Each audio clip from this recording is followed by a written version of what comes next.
Here we have a cylinder with a bump on it. The suggestive contour version of this drawing is shown here. If we draw each line as a different color, the suggestive contours are drawn in blue and the contours are drawn in green.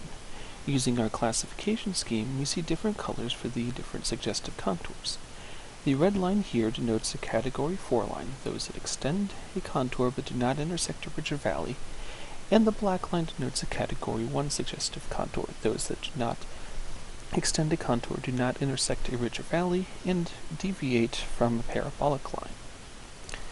In the original implementation, a universal threshold was used.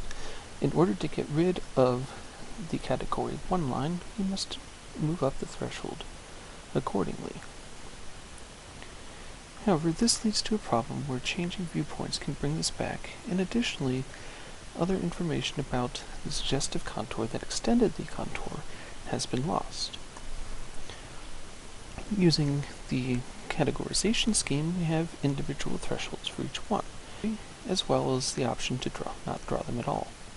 In this case, we wish to get rid of the Category 1 lines. We can uncheck it, and changes in viewpoint will not affect that drawing. The categorization scheme requires knowledge about the entire line. This allows us to add additional functionality. Look at the image of the face here. We can see a bunch of these lines are caused by small deviations in the texture, either from the scanning in of the marble surface or due to noise itself. We would like to get rid of most of these. Under the original version of suggestive contours, as you increase the threshold, you can get rid of some of these.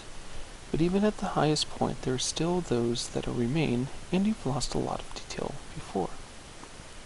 Thanks to the classification scheme, we can institute a minimum length threshold.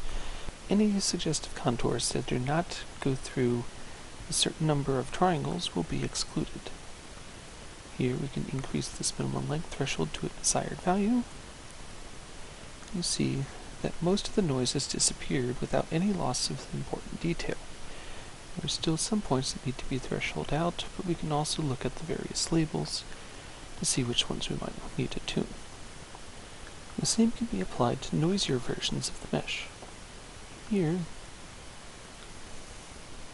we end up with almost the same amount of detail maintained, but now there are a few extra lines caused by the noisiness of different suggestive contours coming together to extend past the range.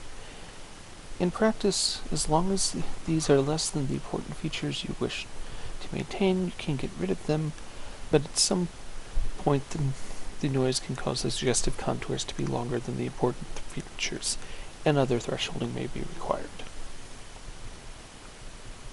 By classifying suggestive contours, we can combine them with other line definitions to make even better line drawings. Here is the suggestive contour drawing of the screwdriver. We can increase the threshold for the bad suggestive contours and apply a minimum length threshold